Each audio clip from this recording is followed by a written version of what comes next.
ایک زمانے کی بات ہے، یمن کے ایک چھوٹے سے گاؤں میں حارث نام کا ایک غریب مگر محنتی کمہار رہتا تھا۔ اس کا گھر کچا تھا، کپڑے سادہ تھے اور زندگی میں آسائش نام کی کوئی چیز نہ تھی۔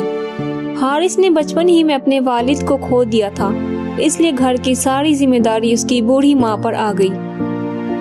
ماں نے لوگوں کے گھروں میں کام کر کے اور حارث نے چھوٹی عمر سے محنت کر کے زندگی گزارنی شروع کی۔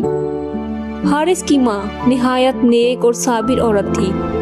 وہ ہمیشہ اپنے بیٹے کو اچھے اخلاق، سچائی اور اللہ پر بھروسے کی تعلیم دیتی۔ وہ کہتی، بیٹا، دنیا میں حالات جیسے بھی ہوں، کبھی کسی ضرورت مند کی مدد کرنا نہ چھوڑنا۔ صدقہ مال کو کم نہیں کرتا بلکہ اس میں برکت پیدا کرتا ہے۔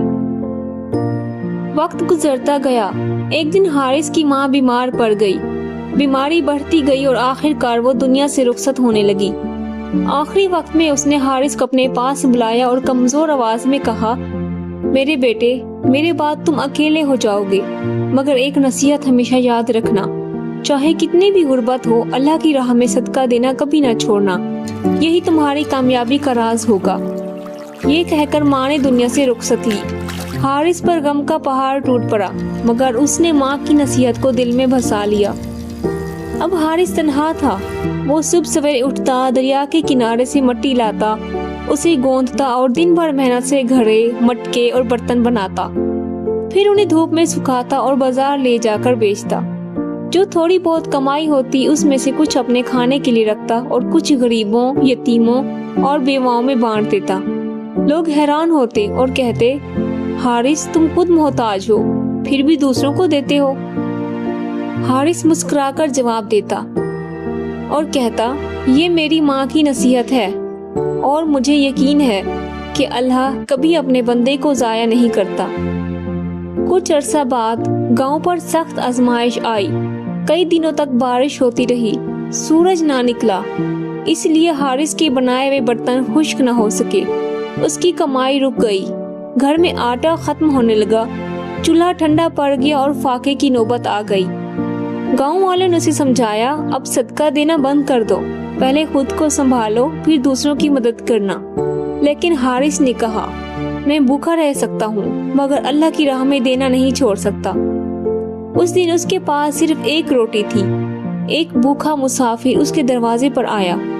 حارث نے بغیر سوچے وہ آخری روٹی بھی اسے دے دی، پھر خود بھوکا سو گیا اور رات بھر اللہ سے دعا کرتا رہا، اے میرے رب، میں کمزور ہوں مگر تیرا وعدہ سچا ہے، میری مدد فرما۔ اگلی صبح حارث حسب معمول جنگل کی طرف مٹی کھودنے گیا۔ وہ زمین کھود ہی رہا تھا کہ اچانک اس کی کدال کسی سخت چیز سے ٹکرائی۔ اس نے حیرت سے مٹی ہٹائی تو ایک پرانا لوہے کا صندوق نظر آیا۔ دل دھڑکنے لگا۔ اس نے صندوق باہر نکالا، زنگ آلود، تالا توڑا اور ڈھکن اٹھایا۔ جیسے ہی صندوق کھلا اس کی آنکھیں حیرت سے پھیل گئی۔ صندوق سونے کے سکوں، چاندی کے زیورات اور قیمتی خزانوں سے بھرا ہوا تھا۔ حارث کی آنکھوں سے آنسو بہنے لگے۔ وہ سجدے میں گر گیا اور بولا، اے اللہ، تو نے اپنی رحمت سے مجھے نواز دیا، بے شک تو سب سے بڑا رازق ہے۔ اب حارث کی زندگی بدل گئی۔ اس نے خوبصورت گھر بنایا، اچھے کپڑے پہنے، مگر اس کے دل میں غرور نہ آیا۔ اس نے پہلے سے زیادہ صدقہ دینا شروع کر دیا۔ اس نے یتیموں کے لیے گھر بنوائے، غریبوں کو کھانا کھلایا، مسافروں کے لیے سرائے بنوائی اور بیواؤں کی مدد کی۔ لوگ کہتے تھے، دیکھو یہ وہی حارث ہے جو کبھی خود بھوکا رہتا تھا مگر صدقہ نہیں چھوڑتا تھا۔ آج اللہ نے اسے عزت اور دولت دونوں دے دی ہیں۔ حارث ہمیشہ جواب دیتا، یہ سب میری ماں کی نصیحت اور اللہ پر یقین کا نتیجہ ہے۔ یہ کہانی ہمیں سکھاتی ہے کہ اگر انسان مشکل وقت میں بھی نیکی، صبر اور صدقہ نہ چھوڑے تو اللہ اس کے لیے رحمت اور برکت کے دروازے کھول دیتا ہے۔ صدقہ صرف مال نہیں بڑھاتا بلکہ انسان کی تقدیر بھی بدل سکتا ہے۔